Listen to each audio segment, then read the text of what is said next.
ഈ വീഡിയോയിൽ നമ്മൾക്ക് വാൾട്ടേഴ്സ് അപ്രോച്ചിൻ്റെ പ്രോബ്ലംസ് ഡിസ്കസ് ചെയ്യാം. സോ ഫസ്റ്റ് ഒരു പ്രോബ്ലം നോക്കാം. The earnings per share of a company are rupees 10. It has an internal rate of return of 15% and capitalization rate of its risk class is 12.5%. If Walters model is used, what should be the optimum payout ratio of the firm? What should be the price of the share at this payout? And how shall the price of the share be affected if the different payout were employed? Okay, നമുക്കിവിടെ കാണാനുള്ളത് optimum pay out ratio of the firm ആണ് കാണാനുള്ളത്. So നമ്മൾക്ക് എങ്ങനെയാണ് solution നോക്കാം. Equation ഞാൻ already പറഞ്ഞു, P equals D plus R by K into E minus D whole divide by K. So ഈ ക്വസ്റ്റ്യനിൽ നമുക്ക് ആറ് തന്നിട്ടുണ്ട്, അതായത് 15%. ഇൻറ്റേർണൽ റേറ്റ് ഓഫ് റിട്ടേൺ 15% ആണ് തന്നിട്ടുണ്ട്. കെ 12.5% ആണ് തന്നിട്ടുണ്ട്. ഏർണിങ്സ് പെർ ഷെയർ ₹10 ആണ്. സോ ഫസ്റ്റ് ക്വസ്റ്റ്യൻ എന്താ, what is the optimum pay out ratio എന്നാണ് ഫസ്റ്റ് ക്വസ്റ്റ്യൻ. അപ്പം ഈ കേസിൽ ആറ് 15% ആണ്, കെ 12.5% ആണ്. സോ ഇവിടെ R is greater than K. So it is a growth firm. In case of growth firm dividend pay out ratio will be 0 എന്ന് already പറഞ്ഞിട്ടുണ്ട്. So here the optimum pay out ratio will be 0. Firm earn ചെയ്യുന്ന entire profit ഫേമിൽ തന്നെ retain ചെയ്യാനാണ് growth firm നോക്കുക. Dividend ആയിട്ട് ഒന്നും തന്നെ പേ ചെയ്യുന്നില്ല. Okay, next question, what is the optimum pay out if what is the optimum price of the share at this pay out? 0 pay ഔട്ടിൽ പ്രൈസ് ഓഫ് ദി ഷെയർ കാണാനാണ് പറയുന്നത്. So ഇവിടെ D എന്തായിരിക്കും? 0 ആയിരിക്കും. ബാക്കി തന്നിട്ടുള്ള ഐറ്റംസൊക്കെ നമുക്ക് ഇക്വേഷനിലേക്ക് സബ്സ്റ്റിറ്റ്യൂട്ട് ചെയ്യാം. അതായത് 0 plus 0.15 6.15 divide by 0.125 into E minus D. E എന്ന് പറയുന്നത് 10 ആണ്. So 10 minus 0 all divide by 0.125 നമുക്ക് ₹96 കിട്ടും. Okay, P price of the share ₹96 കിട്ടും. ഇനി എൻറ്റയർലി ഡിഫറെൻറ്റ് ഒരു പേ ഔട്ടാണ് യൂസ് ചെയ്യുന്നതെങ്കിൽ what will be the price of the share എന്നാണ് തേർഡ് ക്വസ്റ്റ്യൻ.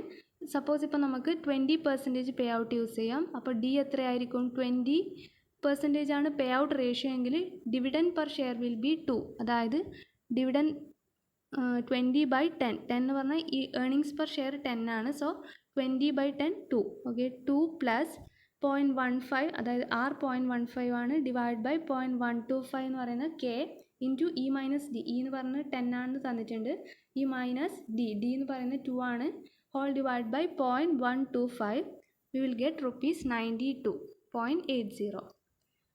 ഓക്കെ, ഒരു ഡിഫറെൻറ്റ് പേ ഔട്ടിൽ ഇതാണ് price of the share. Next question നോക്കാം.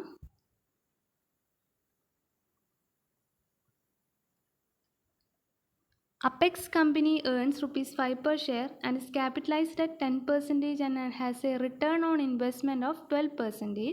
Using Walters model, determine optimum payout and price of the share at this payout.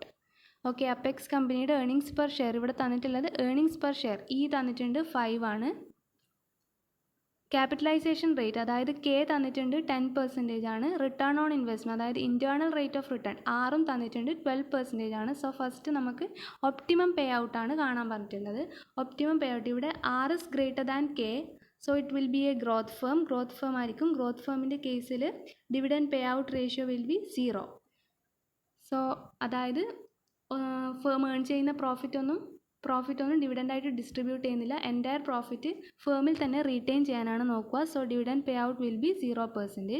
Then price of the share at this pay out. അപ്പം ഈ 0% pay ഔട്ടിൽ price of the share എന്താണെന്ന് കാണണം. അതായത് 0 pay ഔട്ടിൽ price of the share നമുക്ക് നോക്കാം. P equals 0 plus 0.12 അതാണ് R divide by 0.10 into E minus D അതായത് 5 minus 0 all divide by 0.10 we will get ₹60. Price of the share is ₹60 at 0% pay out.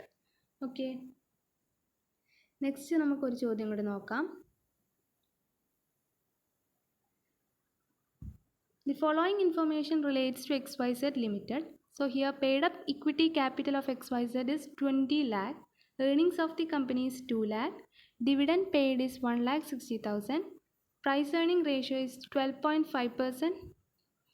Number of shares outstanding is 20,000. So you are required to find out whether the company's dividend payout ratio is optimal using Walters model. Okay. ഈ question എങ്ങനെ solve ചെയ്യുക നോക്കാം, നമുക്ക് solution നോക്കാം.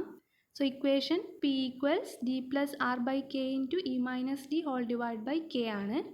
So ഇവിടെ ഈ ക്വസ്റ്റ്യനിൽ earnings per ഷെയറും ഡിവിഡൻഡ് പെർ ഷെയർ ഒന്നും തന്നെ തന്നിട്ടില്ല. സോ അതൊക്കെ നമുക്ക് കാൽക്കുലേറ്റ് ചെയ്യേണ്ടതായിട്ടുണ്ട്. സോ അതൊക്കെ നമുക്ക് ഫസ്റ്റ് കാൽക്കുലേറ്റ് ചെയ്യാം.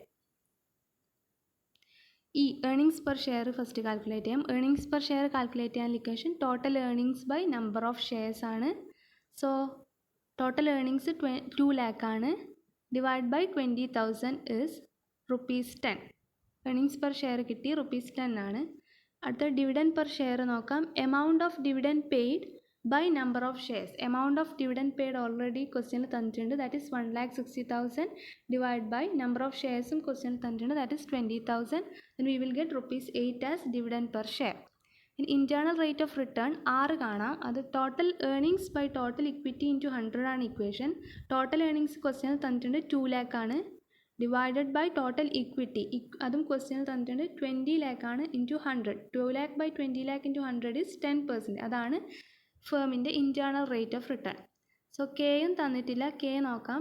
K equals 1 by price earning ratio, that is 1 by 12.5%, that is 8% ആണ് കെ നമുക്ക് കാൽക്കുലേറ്റ് ചെയ്ത് കിട്ടുന്നത്. ഇനി ഈ കിട്ടിയ ഐറ്റംസ് ഒക്കെ നമുക്ക് ഇക്വേഷനിലേക്ക് സബ്സ്റ്റിറ്റ്യൂട്ട് ചെയ്യാം. ഡി എന്ന് പറയുന്നത് 8 ആണ്. 8 plus 0.10 by 0.08 into e minus d, അതായത് 10 minus 8 divided by 0.08. then we will get ₹131.25 as price of the share. so നമ്മളോട് എന്താണ് കാണാൻ പറയുന്നതെന്ന് വെച്ചാൽ find out whether the companies dividend pay out ratio is optimal.